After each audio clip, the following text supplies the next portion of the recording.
A lot of this isn't going to make sense to you, and I'm sorry about that. I'm just going to start at the beginning, with the house.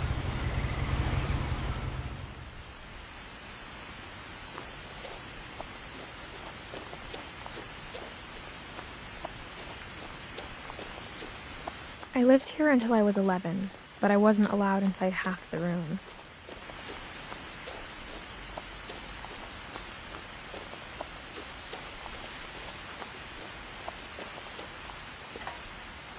Inside the mailbox were bills from 7 years ago, marked urgent, open immediately.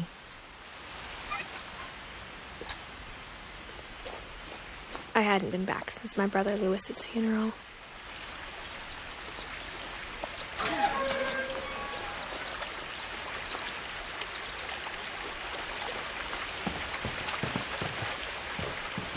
In her will, my mother left me a key, but didn't tell me what it unlocked.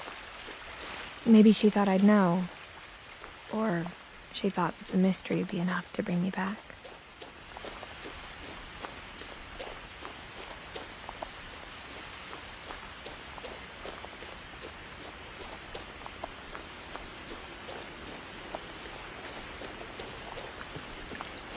The truth is, even after I inherited the house, I never thought I'd come back to it.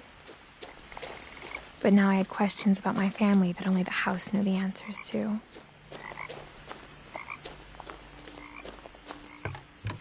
The woods around the house have always been uncomfortably silent, as if they're about to say something but never do.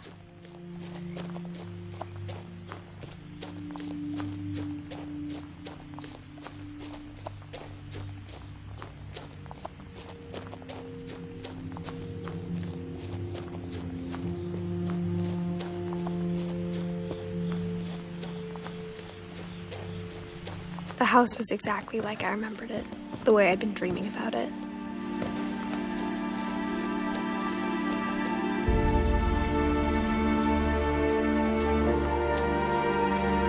As a child, the house made me uncomfortable in a way I couldn't put into words.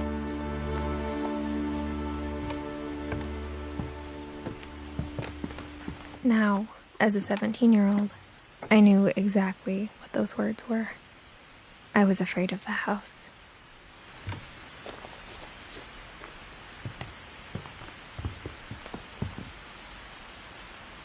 I hoped the key might unlock the front door. It didn't.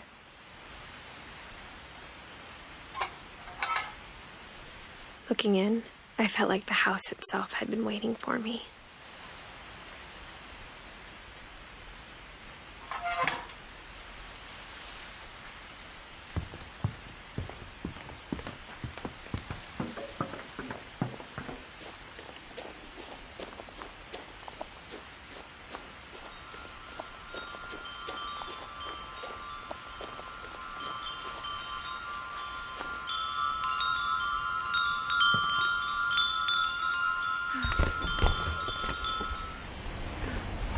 Crawling through the doggy door used to be a lot easier when I was 11.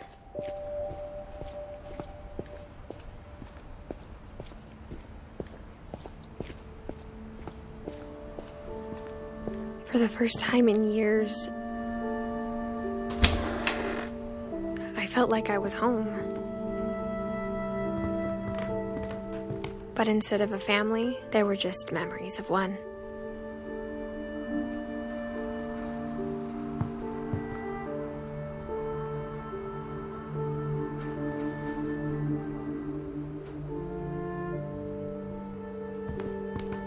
Like how after Lewis started working at the cannery, we all got sick of eating salmon. Except our cat, Molly.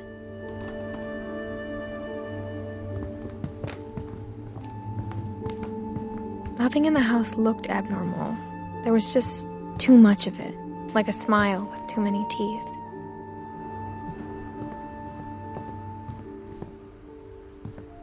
My mom wasn't much of an optimist, but she never stopped believing that my brother Milton was alive. A lot of things got left behind in the whirlwind of that last night.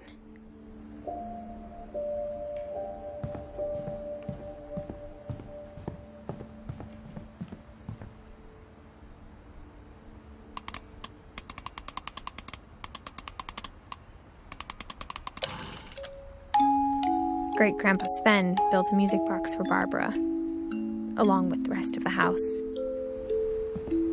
Mom always told me to stay out of the basement, so I wasn't too surprised when the key didn't fit.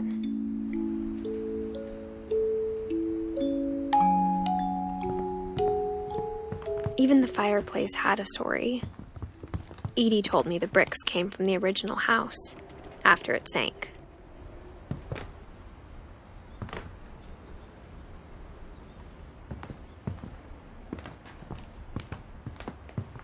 The table was still a wreck from the night we left. It was like a bomb had gone off, killing everyone but sparing the furniture. My mom was the only one of us who could imagine Great-Grandma Edie living in a nursing home.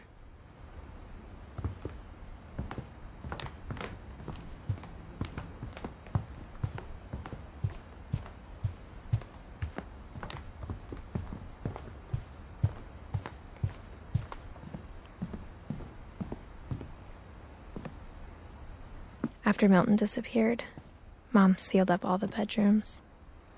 Then Edie retaliated and drilled peepholes.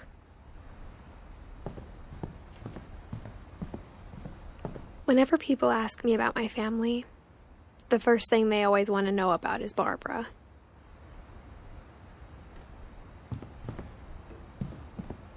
Edie's father, Odin, built the original house.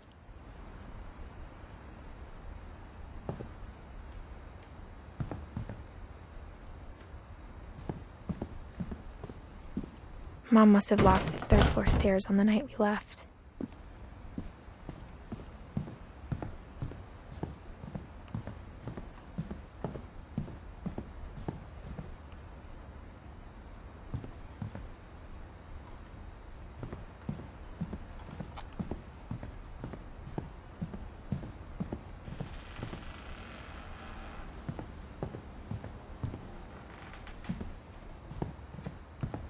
I spent a lot of time playing in Great Uncle Walter's room. I think my mom sometimes regretted not sealing it up.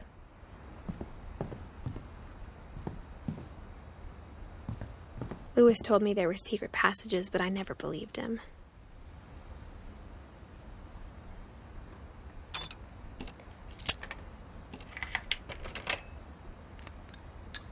Turns out, my mom was really good at keeping secrets.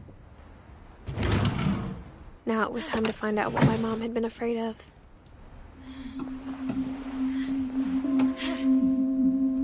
From the paintings on the wall, it was clear my brother Milton had been here before me.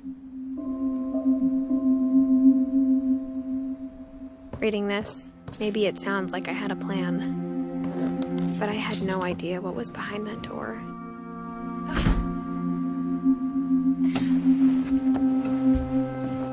Just like I had no idea where all this was gonna lead. I grew up looking at Molly's room through the peephole. Molly's gerbil had a tiny bedroom with its own even tinier gerbil cage. Being inside for the first time, I felt like I'd stepped behind a painting.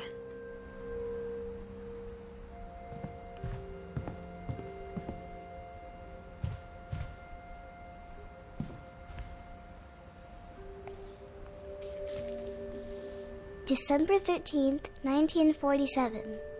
Dear Diary, I'll be gone soon, but I wanted to tell somebody about what's gonna happen.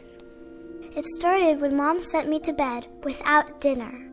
I woke up and I was starving, so I looked around for something to eat. The gerbil food was dry, but I didn't mind it.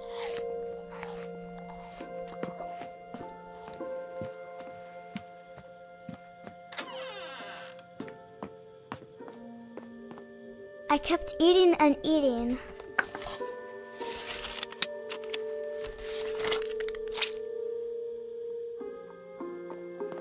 I ate a lot of things that night.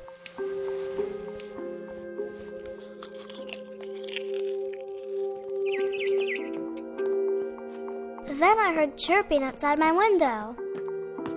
It was a barn swallow going back to her nest. I reached out for her.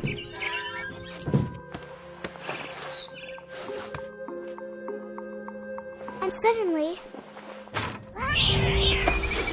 I was a cat. I tried to be quiet, but the bird was really scared.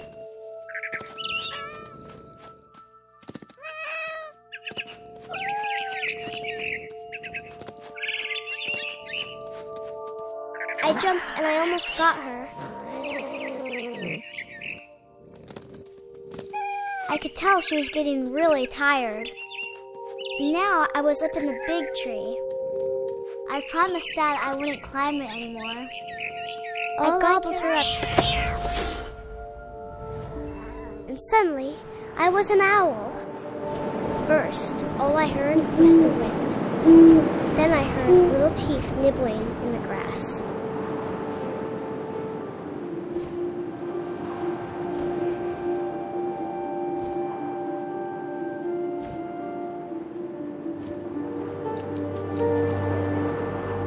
Rabbits.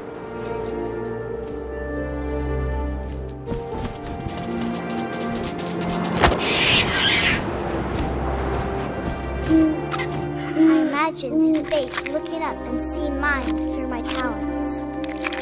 I swallowed him up, and I didn't chew one bit. Then I flew off to find something bigger.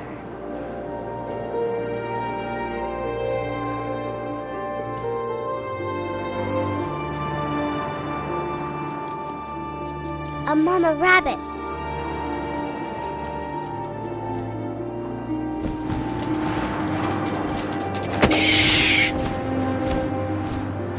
She was almost too big to carry.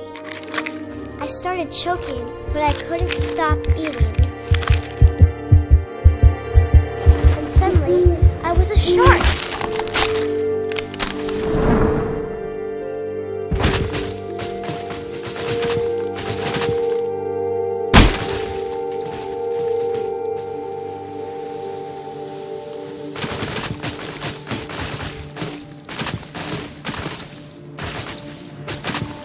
I rolled off a cliff and into the ocean. Now, I was hungrier than ever.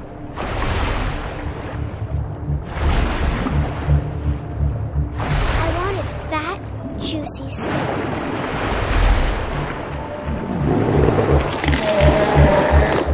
I tore off her flipper, and it tasted really good.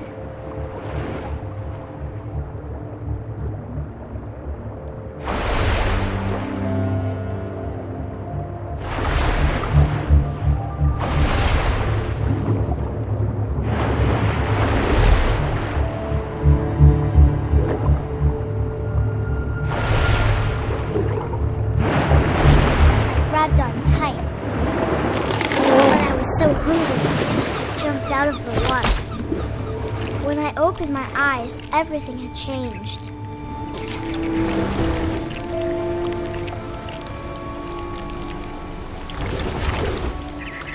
Now I was a monster, and I smelled people everywhere.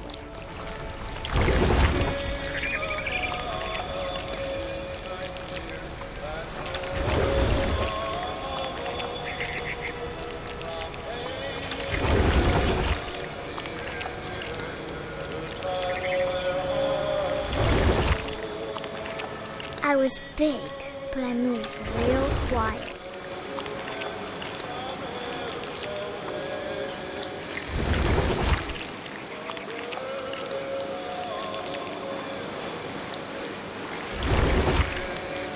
I wanted to stop, but also I didn't.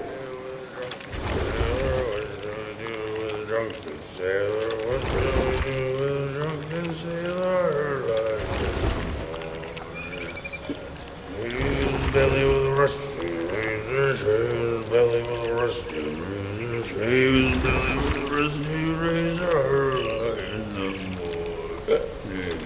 What shall I do with a drunken sailor? What shall I do with a drunken sailor? What shall I do with a drunken sailor? After the last passenger, I was still hungry. And across the water, I smelled something new. Something I had to have, so I swam towards it.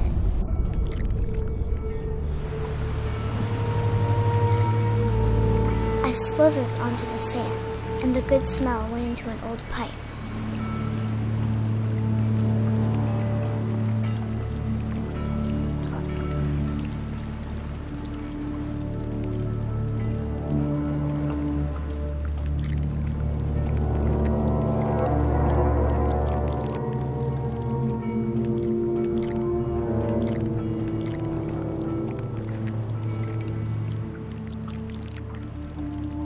I got closer and closer.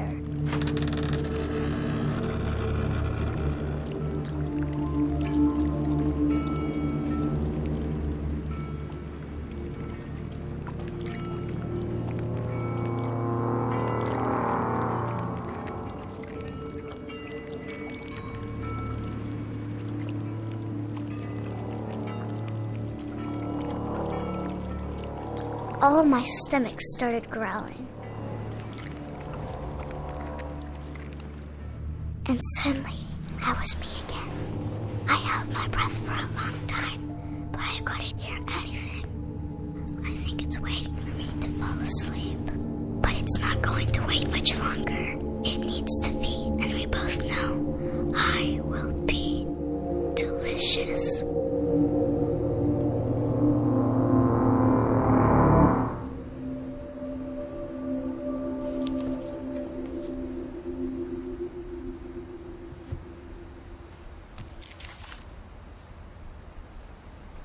I'm not sure if I believed all of that, but I'm sure Edie would have.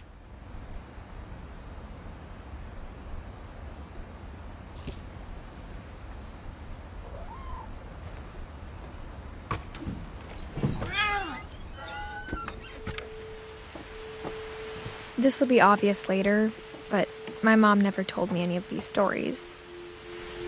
Edie would have, but Mom didn't like bringing up the past. Though, when we adopted a stray kitten, she was the one who named it Molly.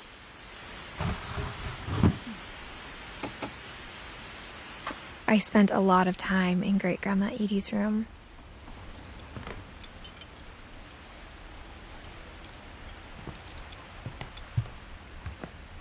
Louis died a week before we left, but Edie had already started to memorialize him.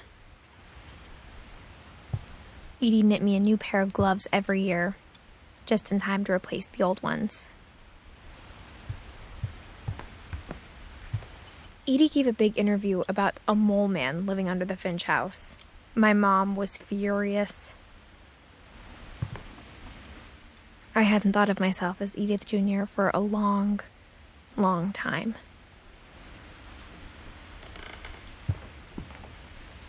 One summer, they evacuated the island, but Edie refused to go. For a few weeks, she was a celebrity.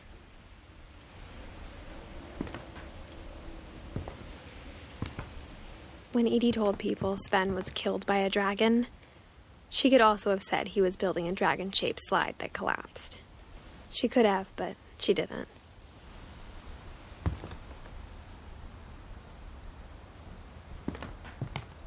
Even in her 90s, sometimes Edie seemed a lot younger than my mother.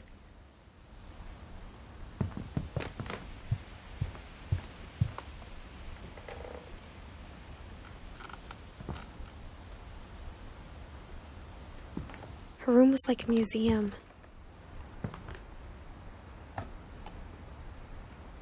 For 500 years, the Finches have been famous throughout Norway for their fortune and misfortune.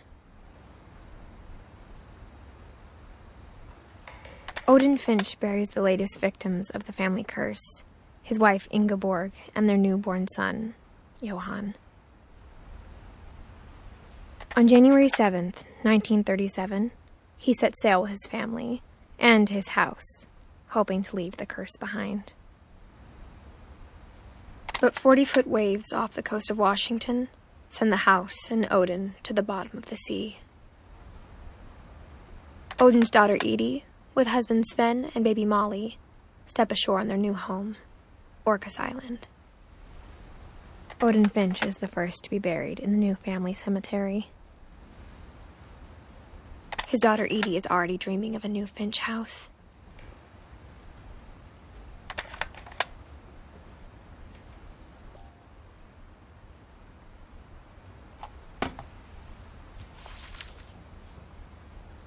Whatever's wrong with this family, it goes back a long ways.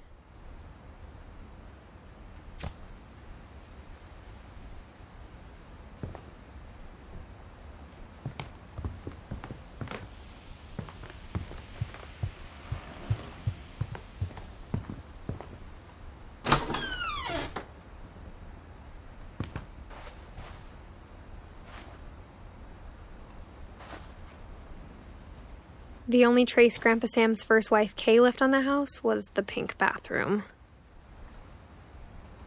It was a pretty big trace.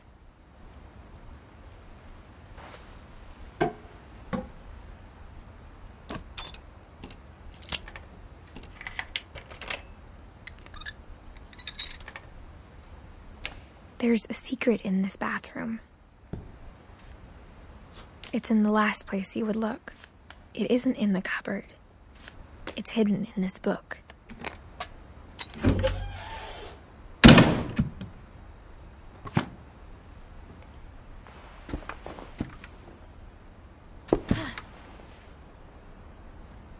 Sven gave Sam an old camera he'd refurbished. He never put it down.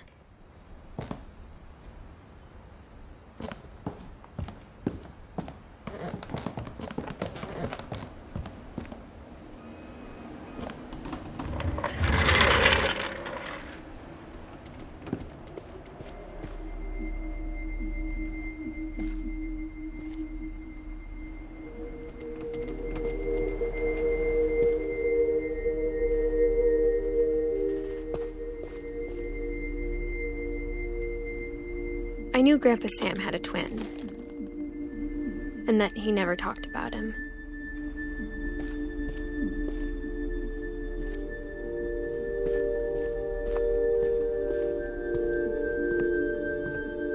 I guess my grandpa didn't like history any more than my mom did.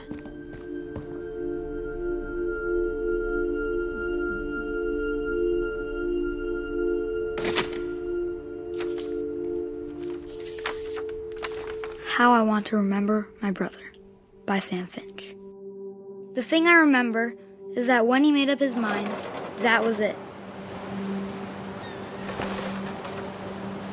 My brother said he'd die before he ate another mushroom, and he did. At Barbara's funeral, we swore we'd never be afraid again, and he wasn't.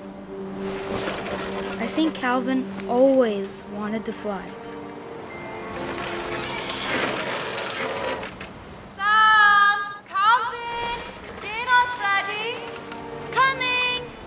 But that day, he finally made up his mind to do it. I told him going around was impossible. Maybe if I hadn't said that. Calvin, I'm not going to tell you again. Maybe if the wind hadn't picked up. Then maybe he'd still be here. But I doubt it. I think he'd already made up his mind. That's what I want to remember about my brother.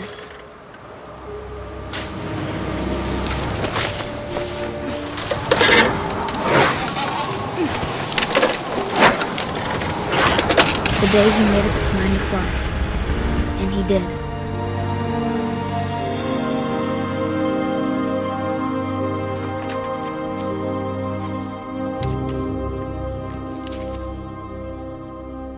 Calvin's story felt strangely familiar. When I was younger, I remember trying to do the exact same thing.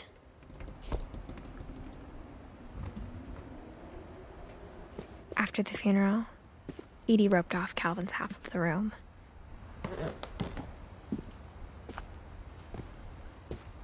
Mom said Grandpa Sam enlisted at 18 and never set foot in the room again.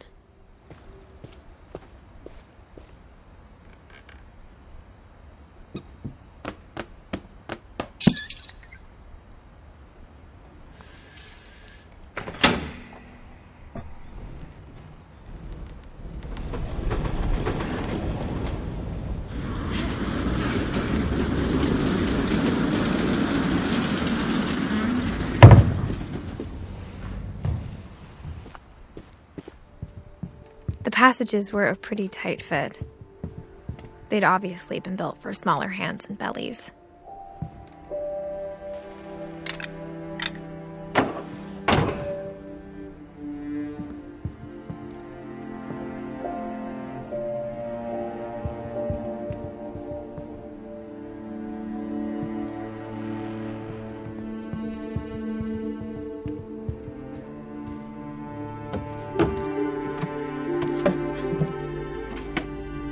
Growing up, I always thought of Barbara as a child star.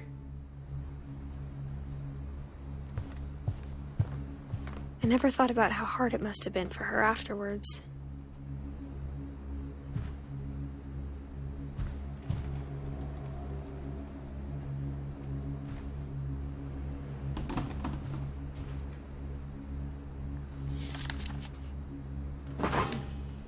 Of all the stories people wrote about Barbara's death, I'm surprised Edie saved this one.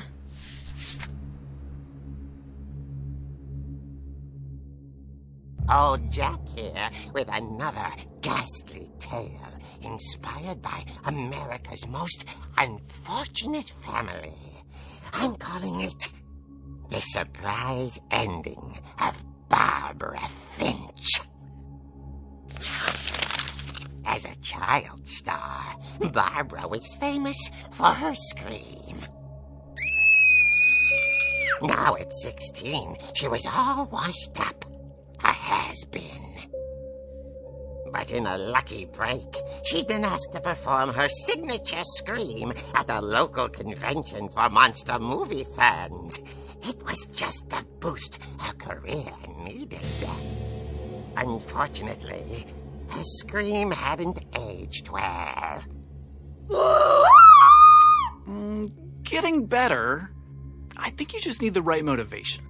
Her biggest fan and current boyfriend, Rick, was about to demonstrate when... Now that was a great scream. It was Barbara's father, Sven. He'd slipped into a table saw and had to be rushed to the emergency room. So Barbara got stuck babysitting her youngest brother, Walter.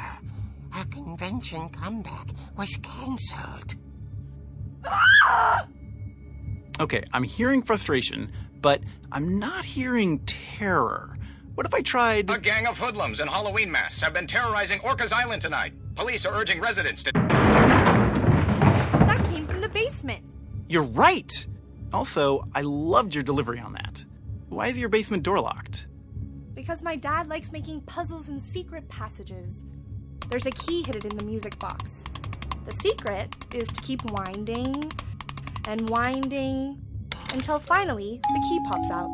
Thanks, babe. I'll be back in a sec. 20 minutes later, Rick hadn't returned. So Barbara went to look for him, right on cue. She reached for the music box. And as she wound the key, she listened for Rick, but the house was silent.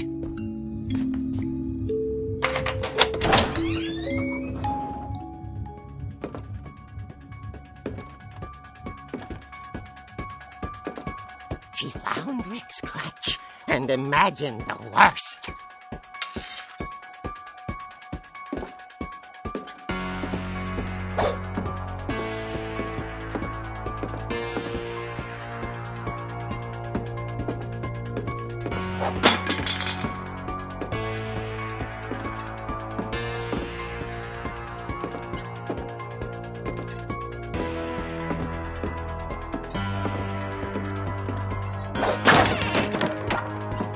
Leader is the infamous Hookman killer, Dr. Carl Hamill, who impaled and then ate his family 10 years ago tonight. The old fridge rattled and grew still.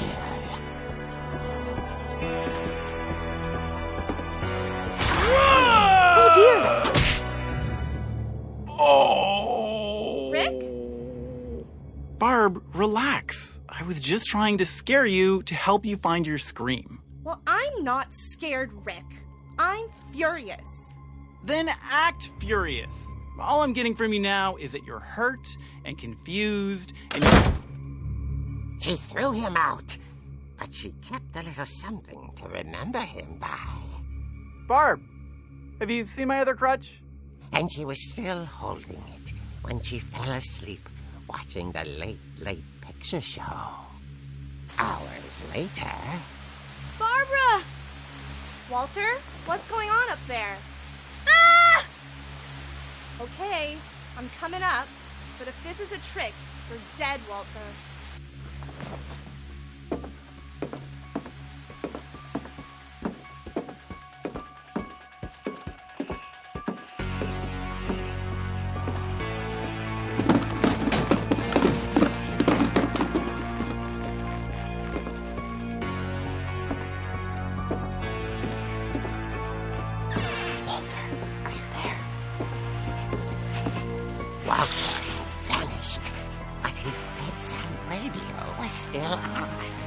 Orcas Island police describe the man as 6 feet tall, with a steel hook for a hand.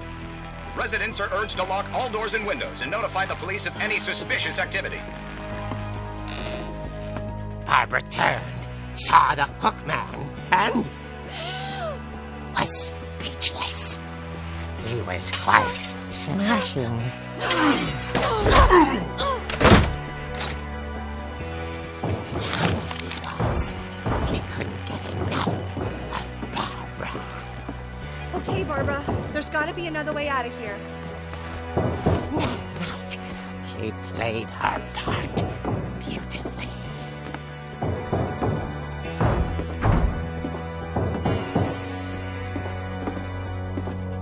Molly's door hadn't been opened in years. The hinges groaned.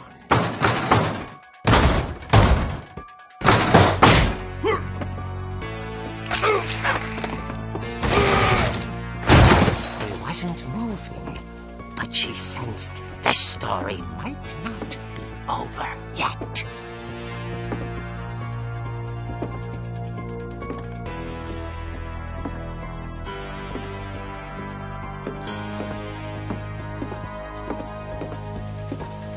The hookman had vanished. She listened for his breathing, but all she heard was...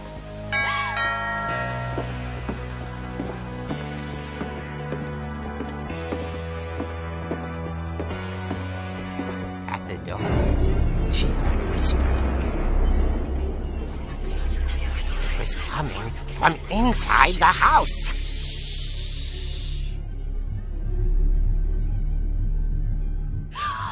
Oh dear.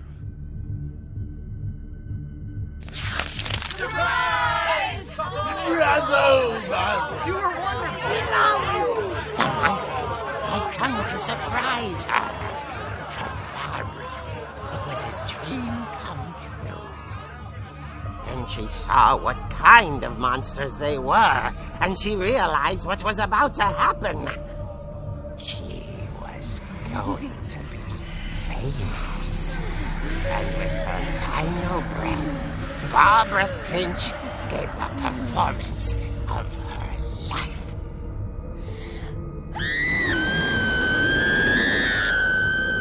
I wasn't there myself, but I hear Barbara was magnificent. Poor girl. She had a taste for stardom. But unfortunately, so did her fans. Of course, the police blamed it all on poor Rick, who disappeared the same night.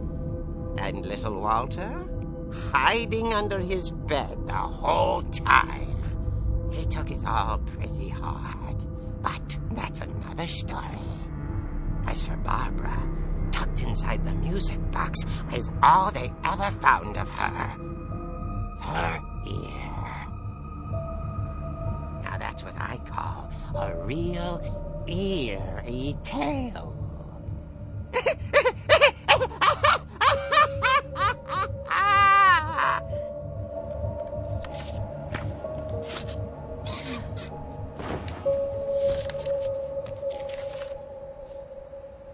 Edie told me all Barbara wanted was to be remembered, as absurd as that comic was. Maybe what Edie saw was a happy ending.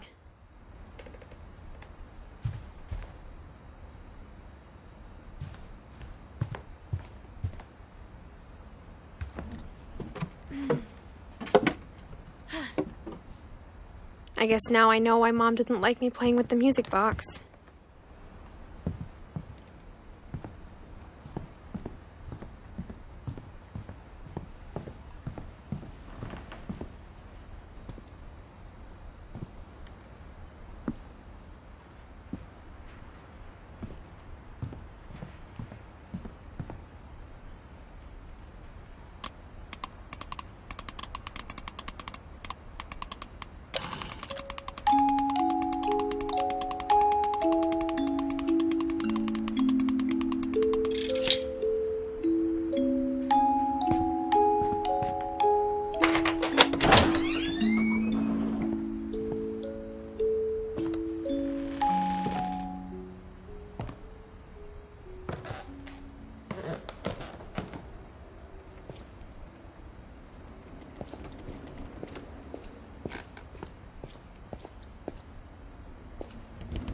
Mom said the basement was off limits, unless I wanted another tetanus shot.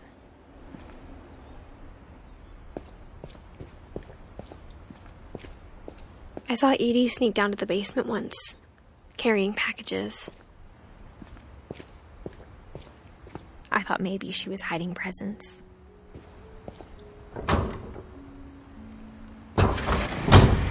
It turned out she was hiding a lot more than that.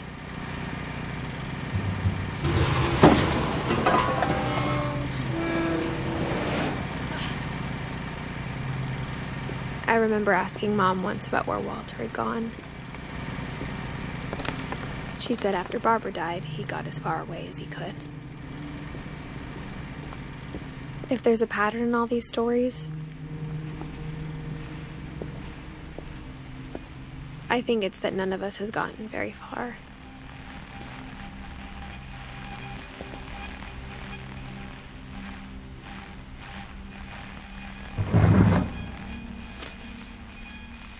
Goodbye, everyone. I can't believe I've been down here for 30 years.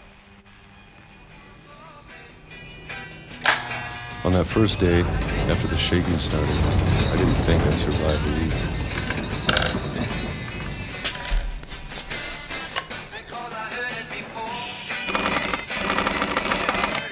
But after a few days, I settled into a routine.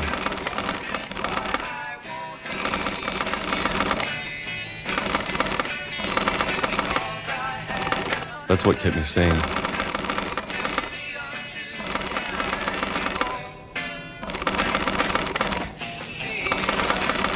Having a schedule, living for today.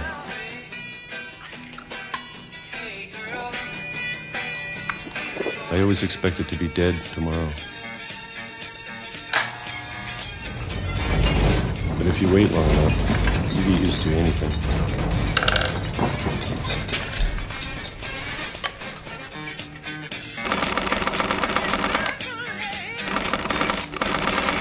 Even a monster on the other side of the door starts to feel normal.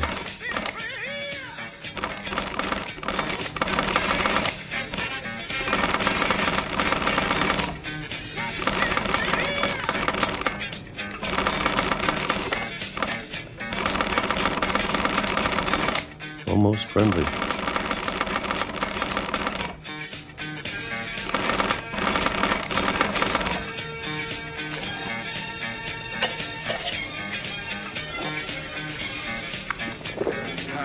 And then one day, everything just stopped. Whatever that thing was, it was gone.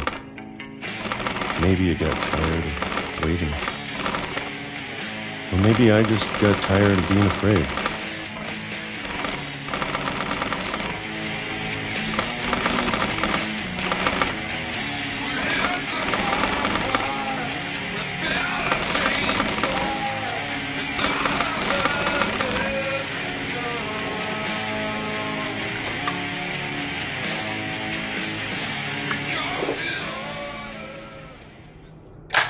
been a week now, the longest in 30 years.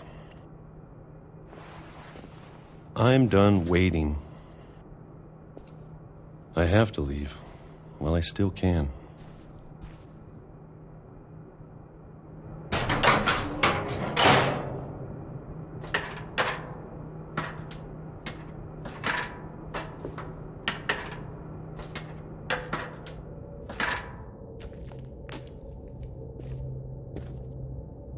I know it's out there somewhere.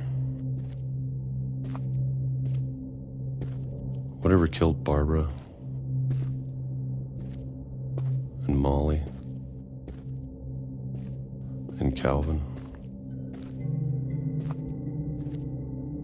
Maybe this is all a mistake. But I need to stop living the same day, even if it kills me.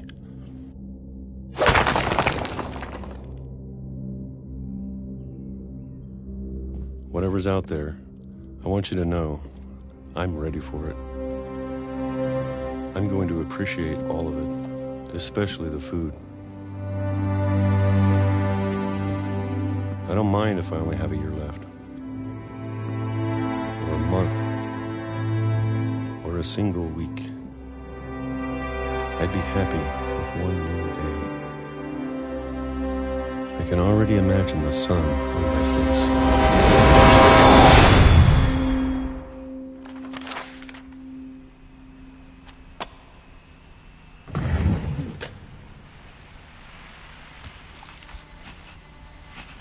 Walter died when I was 6. I can't believe my mom never told me he was down here.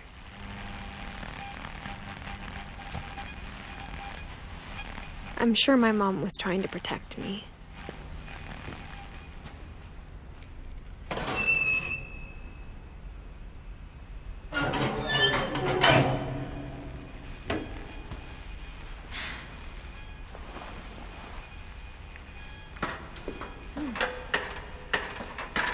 Maybe she was afraid I'd end up like Walter.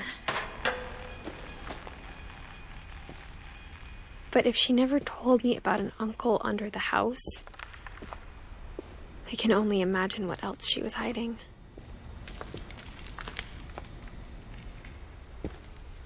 I don't want to make the same mistakes she made. Trying to bury something that's still alive.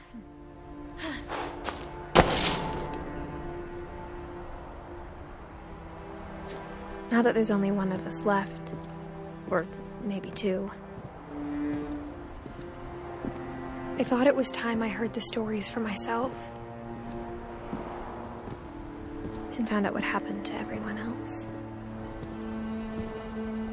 But now I'm worried the stories themselves might be the problem.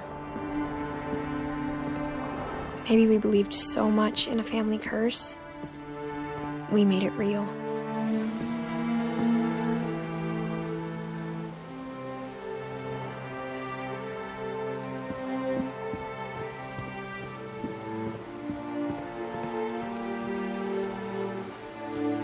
I don't know if I should even be writing this.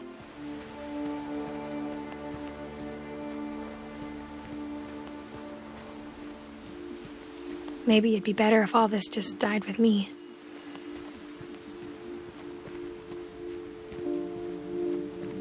But I thought you should know about your family.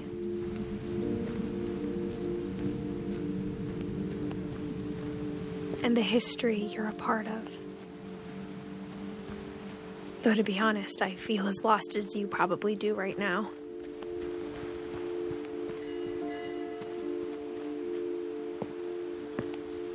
I think the people in these stories believed them, for what that's worth.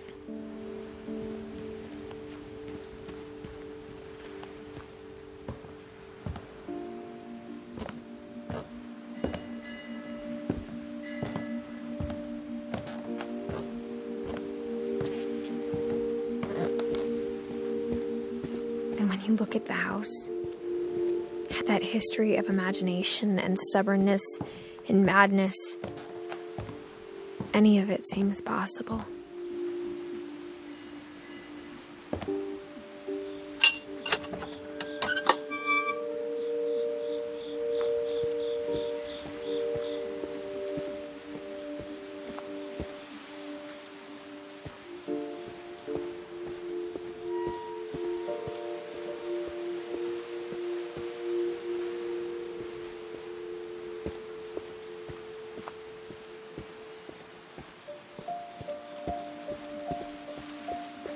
I think we've been surrounded by death for so long, we've just gotten used to it. What kind of family finishes building a cemetery before starting the house?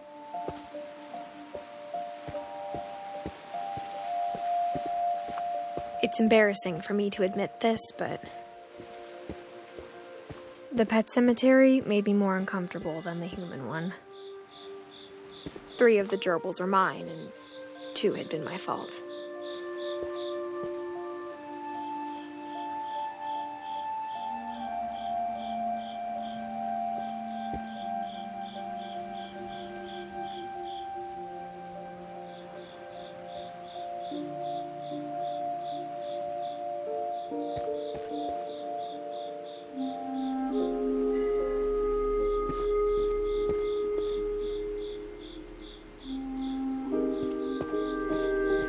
Sven built the house, but it was Edie who designed the cemetery.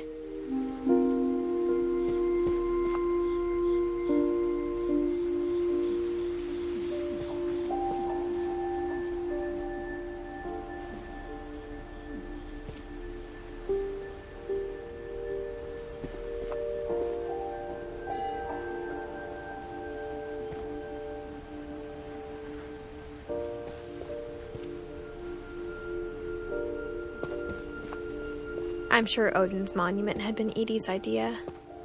My mom was always trying to move on, but for Edie, the past never went away.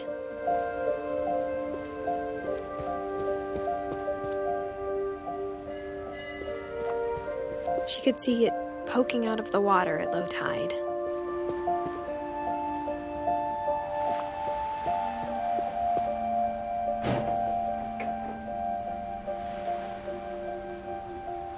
Edie said she dreamed about the old house every night.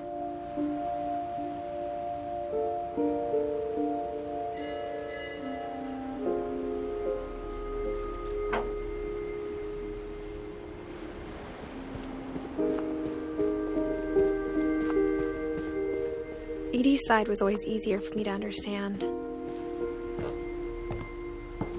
But the older I get, the more I can see where my mom was coming from. Her dad had been pretty strict, but it wasn't enough to save her brothers. She was just trying to do better.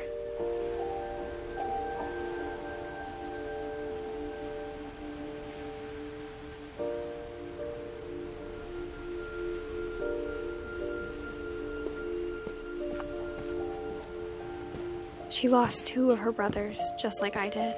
I get why she tried so hard to protect us. We never found Milton's body, so my mom insisted we were putting up a monument, not a tombstone.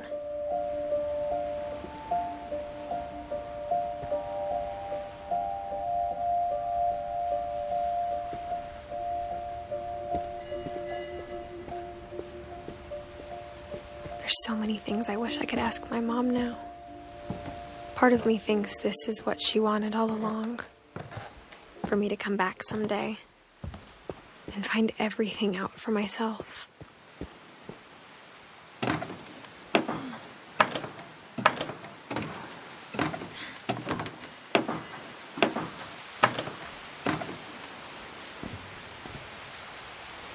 But looking back on it now,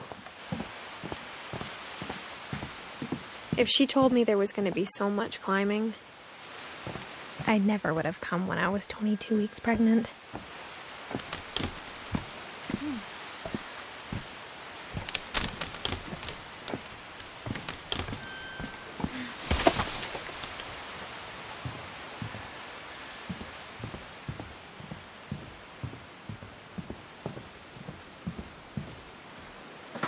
I never met Grandpa Sam, but I think he and my mom had a lot in common.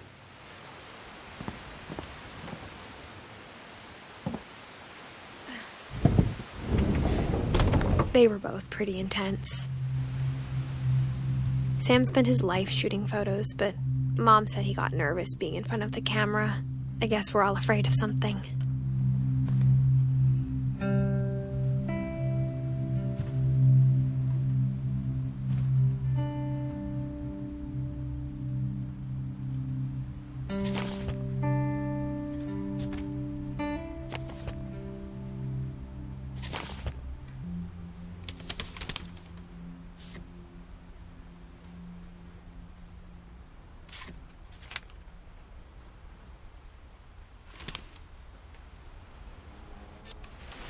Dawn, I promise, you'll never forget this weekend. Yes, sir. These memories are gonna last a lifetime. Am I gonna have to shoot anything? It's a hunting trip, Dawn. Shooting is strongly encouraged. Perfect. It's gonna rain the whole weekend, isn't it?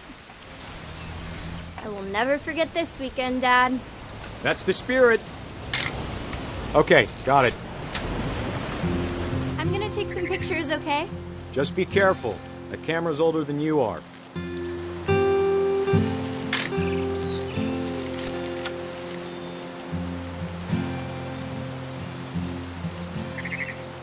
You're right, Dad. It's starting to clear up.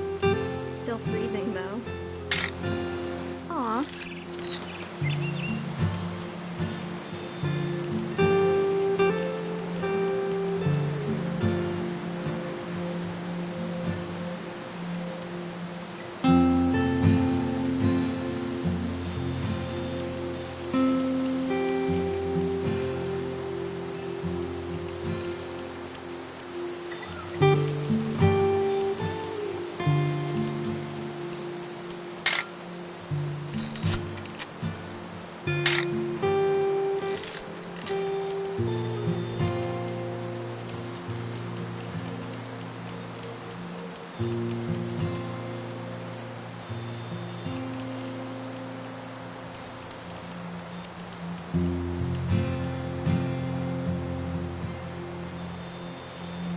Definitely should not have drunk all that coffee. Hold still while I take a picture of you. I definitely won't be moving. Are you done yet? Does it sound like I'm done? Nothing quite like being outside. Hey! That's a keeper. I'm just saying, I'm not always gonna be here, Dawn. You'll need to remember this stuff, if you want to survive. I'll be fine, Dad. You know who else thought he was gonna be fine? Some guy who died. Dawn, I'm being serious. I know, Dad. You're always serious. Doesn't being out here make you want to chill out? Well, to tell you the truth, I haven't been out here in 20 years. Dawn, don't you think you could find something more interesting to photograph? Last time I was with my brother Calvin. Man, that was a great trip. Your grandpa Sven taught us how to fish, how to build a fire. Dad! Good eyes, Dawn. Before you take the shot, let me get a picture of you. Dad, I... Just breathe. Turn off your imagination. Focus on your target.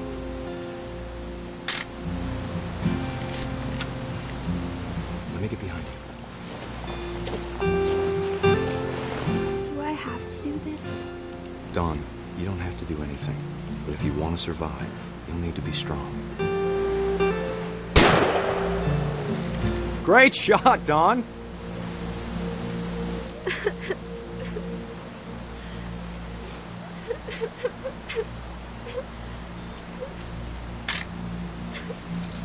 I'm proud of you, Dawn. Always remember that, okay?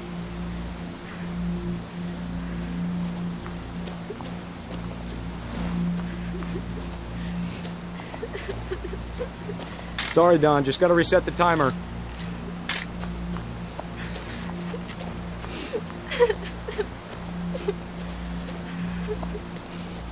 Dad, it's twitching.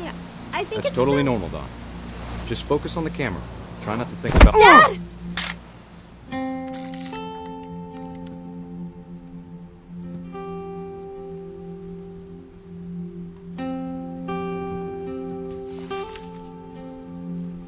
Of all these stories, that's the one I wish most that my mom had told me.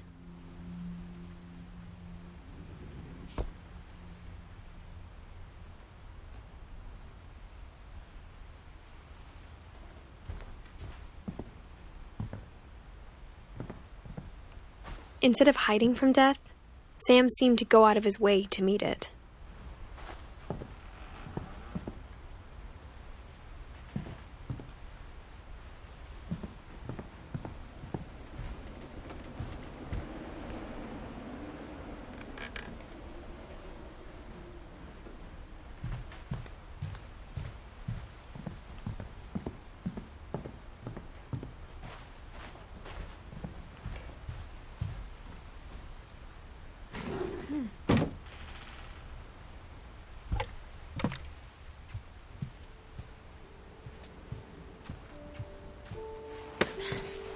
After Sam died, my mom and Edie got really close.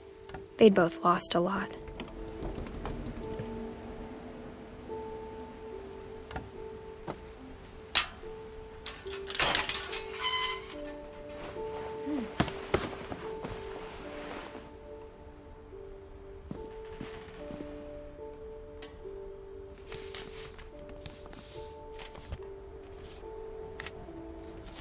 Dear Kay, do you remember the way Gregory used to laugh when he thought he was alone? Like something funny was happening, but only he could see it. I think he saw things the rest of us don't.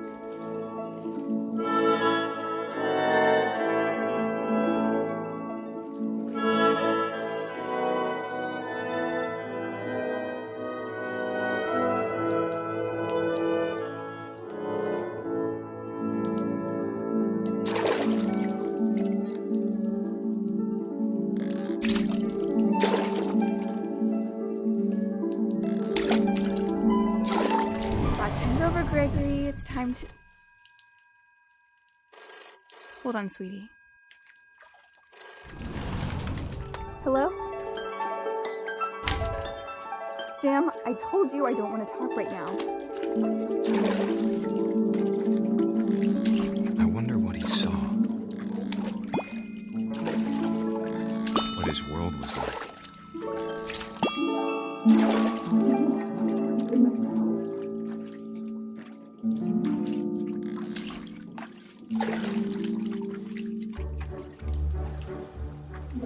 He reminded me so much of Calvin.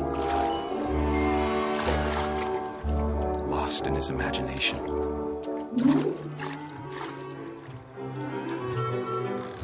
Whatever it was, he saw.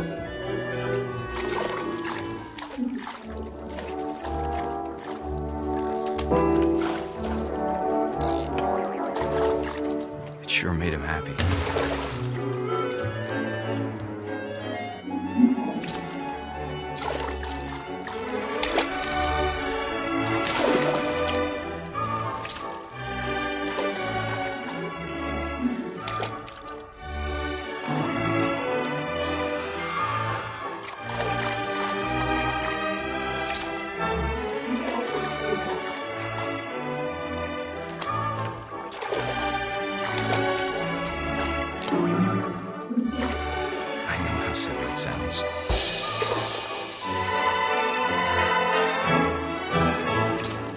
I worried about a baby being too happy. But I could feel him slipping away. Sorry about that, Gregory. I know you did everything you could. Maybe if I hadn't called that night. Damn it. Hold on, I don't want Gregory to hear this. I wish he could have told us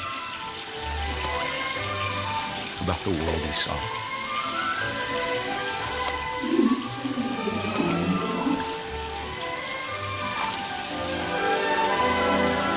There's so much I don't understand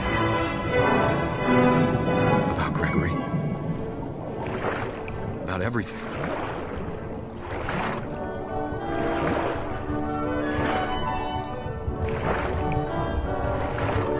What happened wasn't your fault.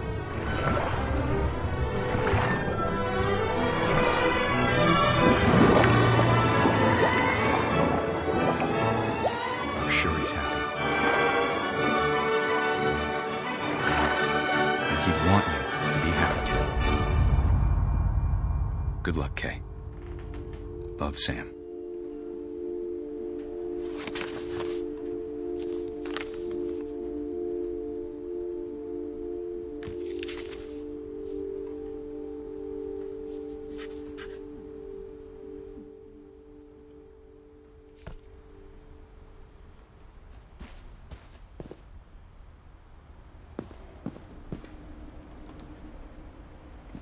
I can't imagine my mom ever writing poetry, and yet... A poem for Gus. who always said the wedding was a bad idea. Our father never hit us kids, at least not very hard, before the day my brother said with teenage disregard that he'd be dead before he'd see a wedding in our yard.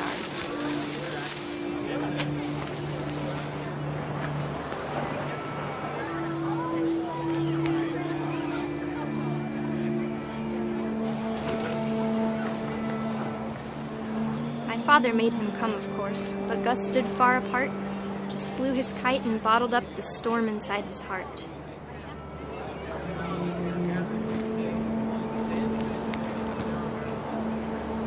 I tried to talk him out of it, but though he'd never met her, "We don't need a stepmom," were the words that... I now pronounce you husband and wife.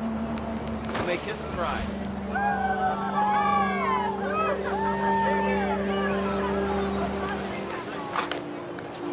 When the time for photos came, Dad ordered him to come here. But Gus declined, and as a sign held up his middle finger.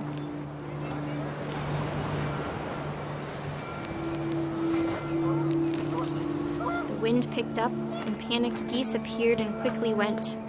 But all the humans did that day was go inside the tent.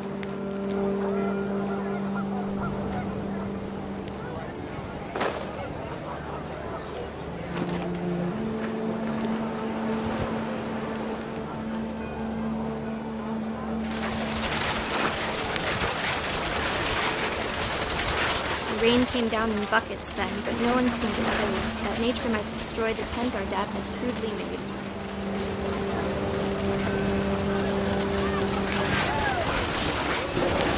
The thunder sounded much too close and full of angry power, but all my father said to this was, "Make the music louder."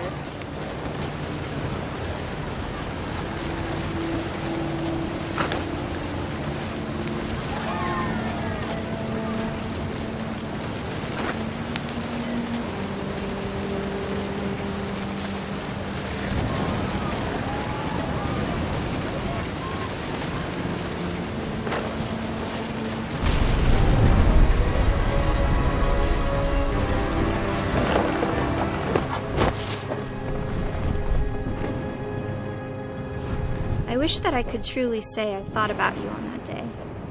Out there on the beach alone, just you, the wind, the sea, and foam. But I didn't, until we found you.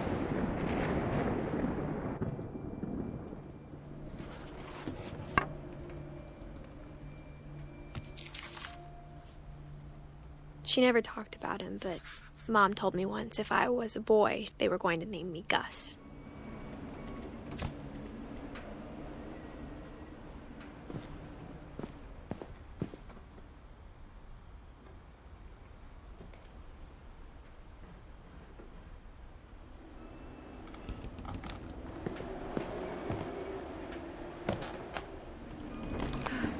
My mom moved up to the loft after her brothers died.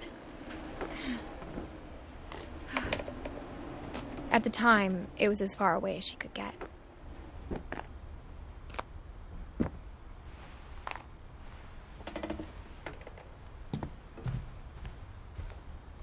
She spent a summer building houses in Calcutta, where she met my dad, Sanjay.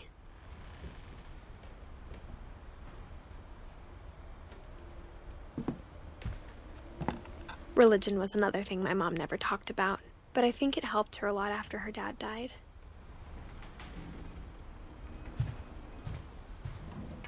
My mom moved to India a week after graduation and got a job teaching English. Louis was born a year later.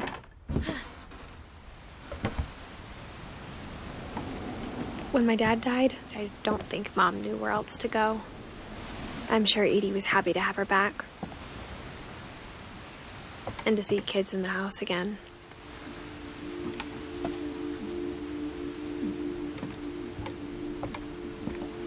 The house had to get a little bigger, but Edie was used to that. And for a while, things were good. Almost normal.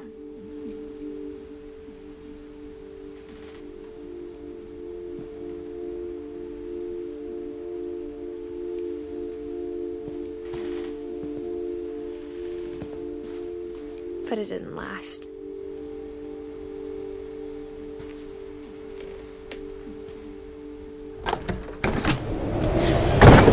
beginning of the end was Milton's 10th birthday, when Edie gave him a castle.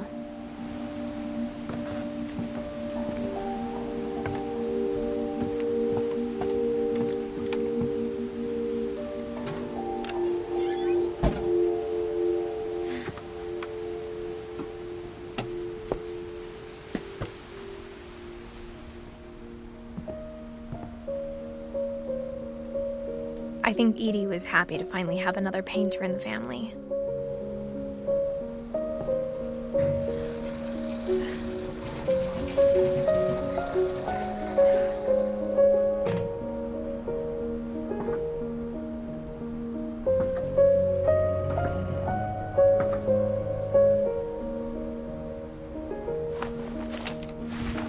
Milton Finch in The Magic Paintbrush.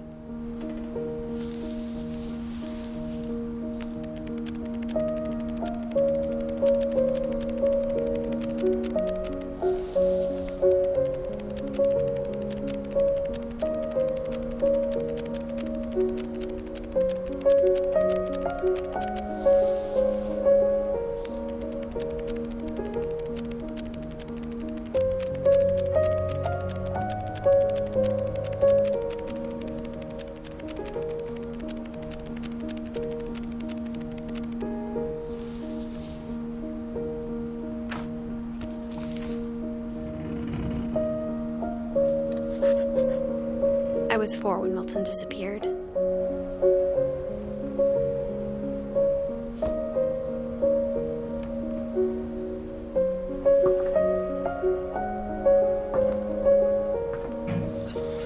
Mom spent months searching for my brother. Then she sealed the doors.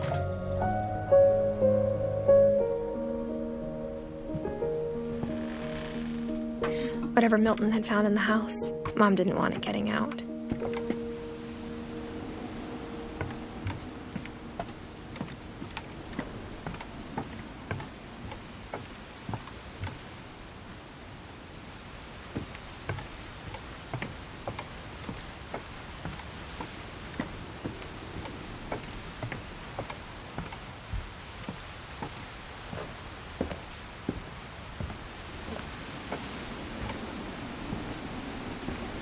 Mom definitely blamed Edie, but I think Louis blamed himself.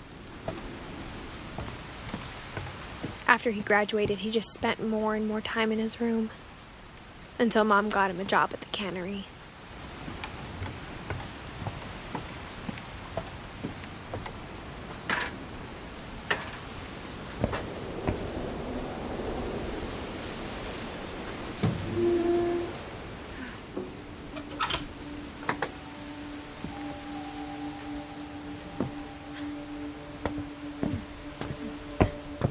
Louis's room smelled very, very familiar. That part of him lived on.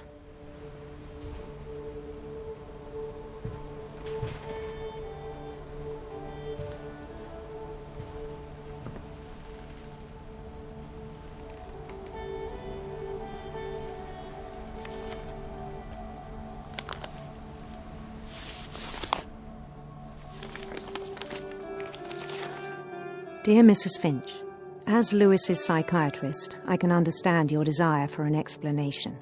As I see it, the trouble began in January, shortly after we convinced your son to seek treatment for substance abuse. Newly sober, I believe Louis first noticed the monotony of his daily life.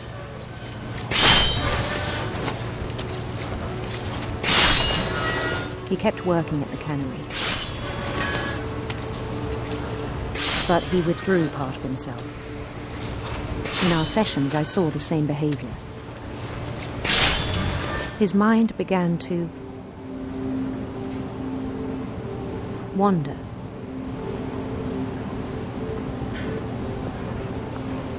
I asked him to describe it.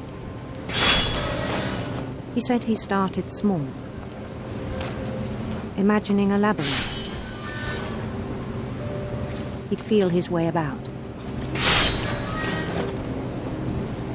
Then something moved. Bats. And toads.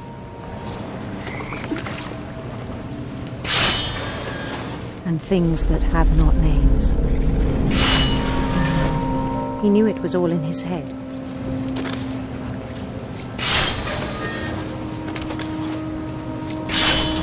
But he took it very seriously. I had hoped he'd find himself.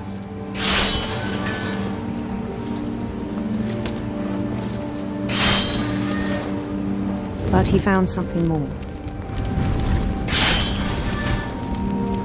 I worried about him then, daydreaming at the cannery. I spoke with his boss, but he said Lewis had become a model employee. Methodical, tireless, focused. Like a whole new Lewis. So I let him go on.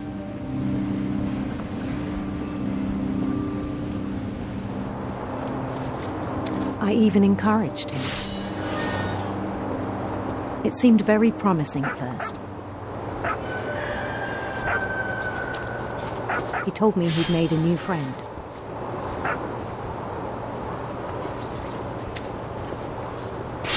On the edge of a city he named Lewis-topia. He built the city up slowly, brick by brick. Then he made musicians.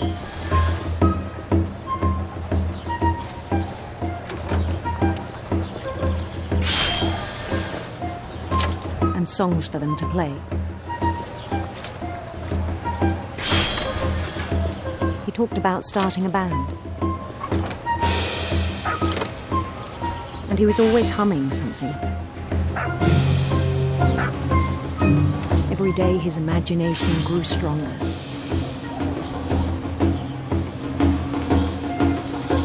He no longer spoke at the cannery.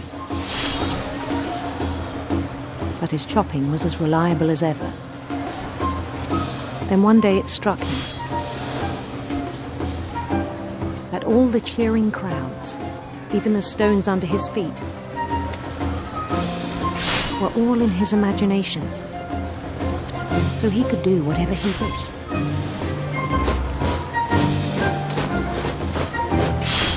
He held an election for mayor.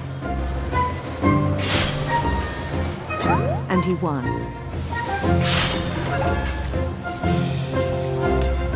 They begged him to stay, but his mind was already wandering. It became a game for him.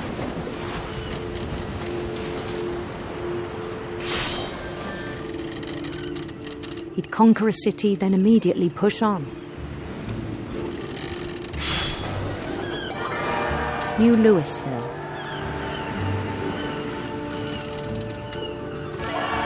St. Louis.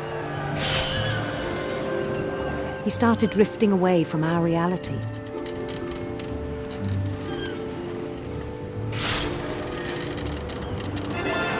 Minneapolis. Until one day he forgot to go home from the cannery.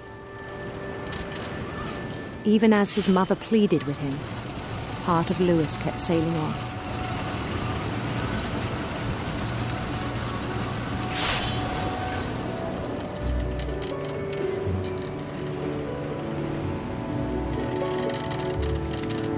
In Lewisburg, he heard rumors of a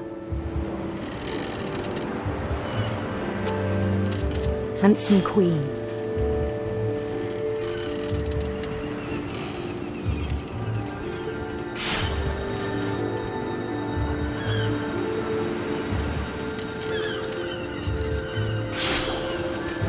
The queen was on her own quest for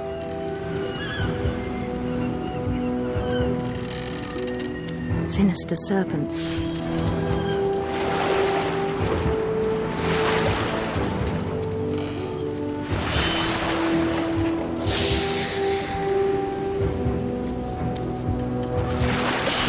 He followed the sound of her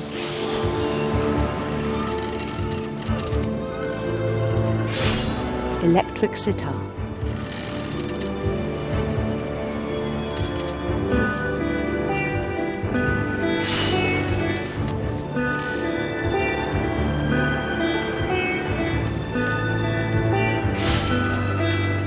His chase led him to a golden palace east of the sun and west of the moon. Even then, his logic remained sound.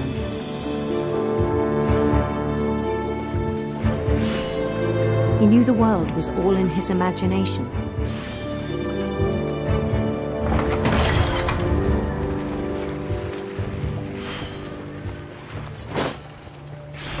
But he was so proud of having created it. In his own eyes, he'd become something greater than a king.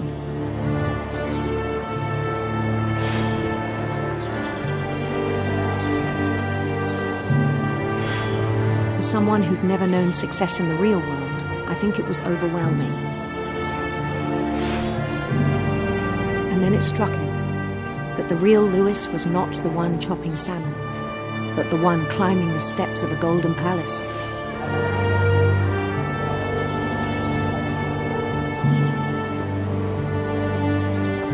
My imagination is as real as my body, he told me. It was hard to argue with him.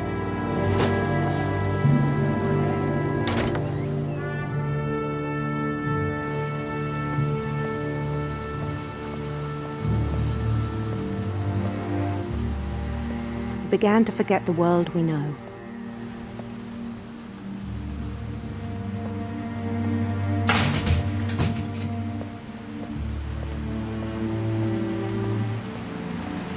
I think it pained him to remember Lewis, the cannery worker.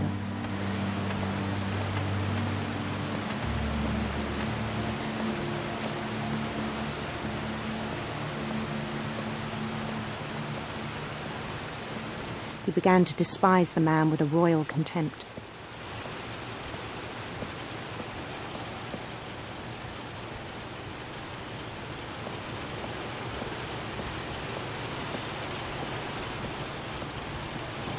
I still thought I could save him.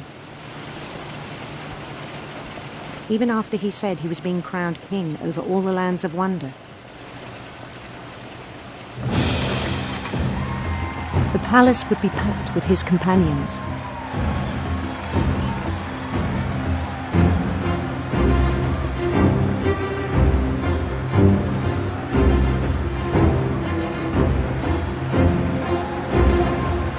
Including the wise Calico who'd insisted on advising him.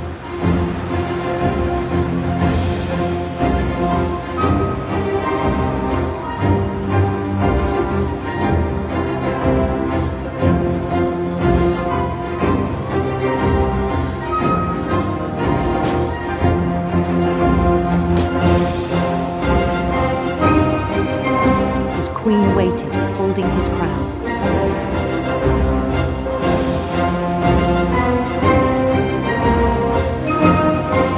There was only one thing left to do.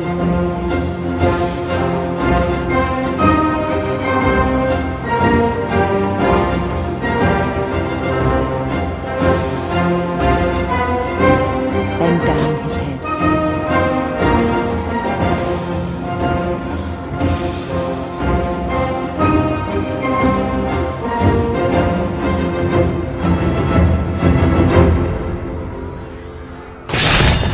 The rest I think you know. Mrs. Finch, your son was a kind man who will be missed by all of us who knew him.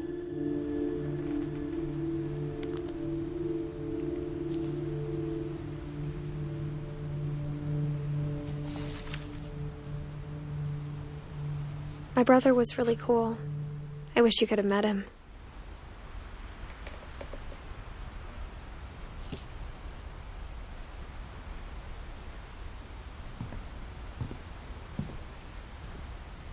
He was so proud of being Indian. I think for him, it was a way to be something other than just a Finch.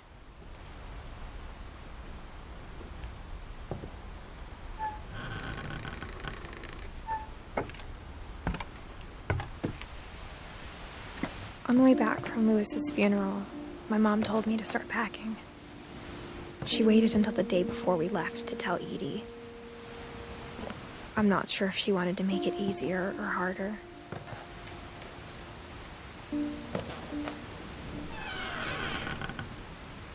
I wish we'd stayed.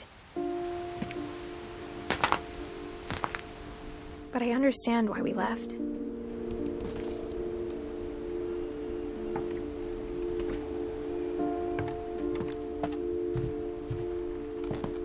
My mom ended up leaving everything behind. What happened that night had been coming for a long time. Maybe it should have come sooner.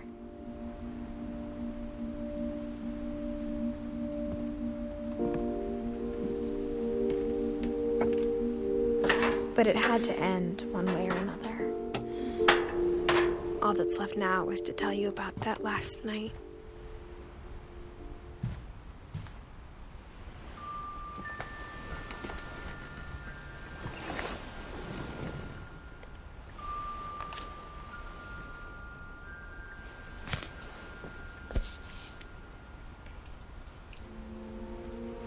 That whole last day, Edie just watched us pack and didn't say a word. Until supper, when she raised her glass and said, "To our final night together, and all our final nights apart." Grandma, you know what I said about alcohol. Some of your medications are very Edith, specific. I left a present for you in the hallway. Why don't you go open it? The grown-ups have to argue now. I'm sorry, you're right. We're all leaving tomorrow. Let's just enjoy our last... I'm not leaving. Edith, you're excused.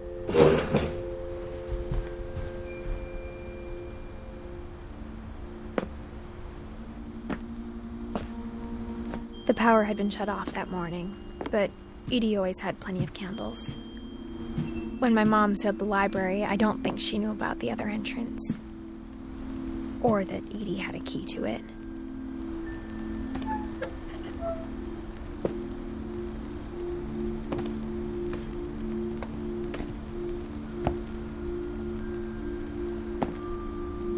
The thing you're afraid of isn't going to end when you leave the house. Edith has a right to know these stories. My children are dead because of your stories. I think it's best if Edith and I leave tonight.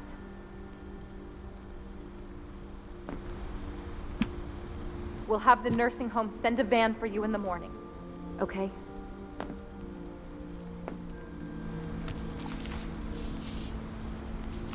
Dear Edith, there's so many stories I wish I could tell you, but there's only time for one.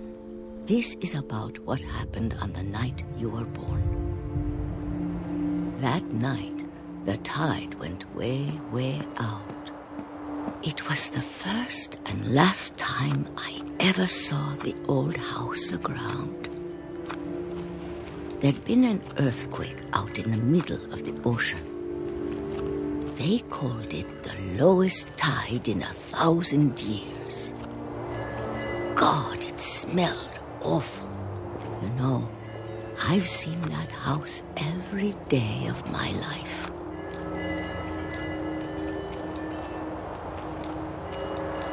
But I never thought I'd go back to it.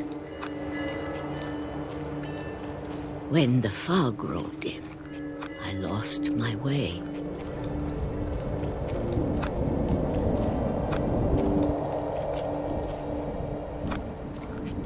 I got turned around.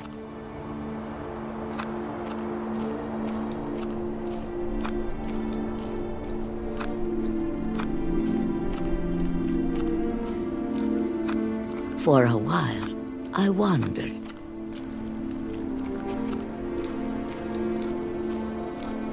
I started seeing things.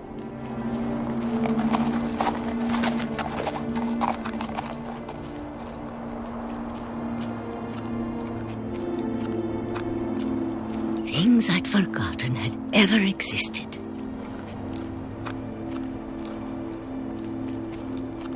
But when I saw them, they felt like old friends.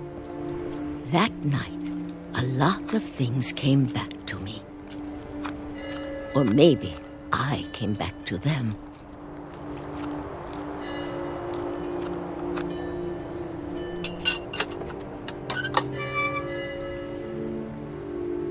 Things I can't explain, but that I need you to try and... Edith, what are you doing in here? It's mine. Edith! Mom, you're gonna rip it! Let go! I kicked and screamed, but Mom dragged me to the car.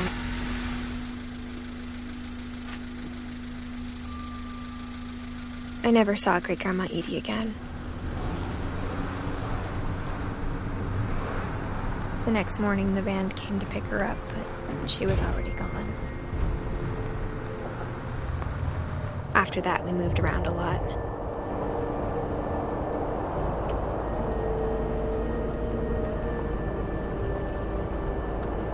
We both tried to make the best of it.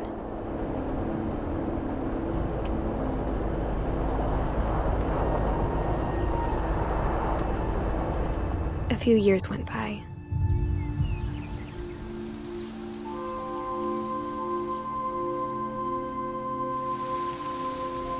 My mom didn't like to talk about it, but she started getting sick a lot. The rest happened pretty quickly. She got better for a while, and then she didn't. And then I was alone.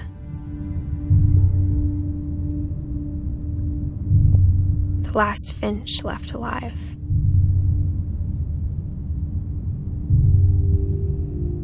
Until I found out about you. I'm still not sure what to tell you about all this.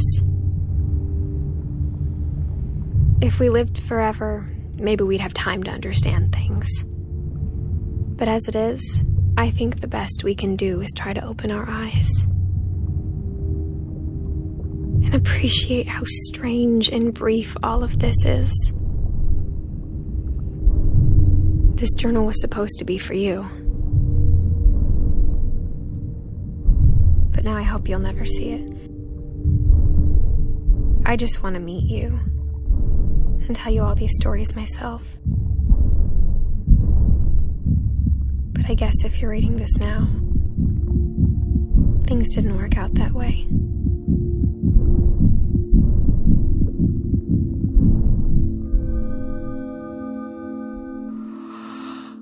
This is where your story begins. I'm sorry I won't be there to see it. It's a lot to ask, but I don't want you to be sad that I'm gone. I want you to be amazed that any of us ever had a chance to be here at all. Good luck.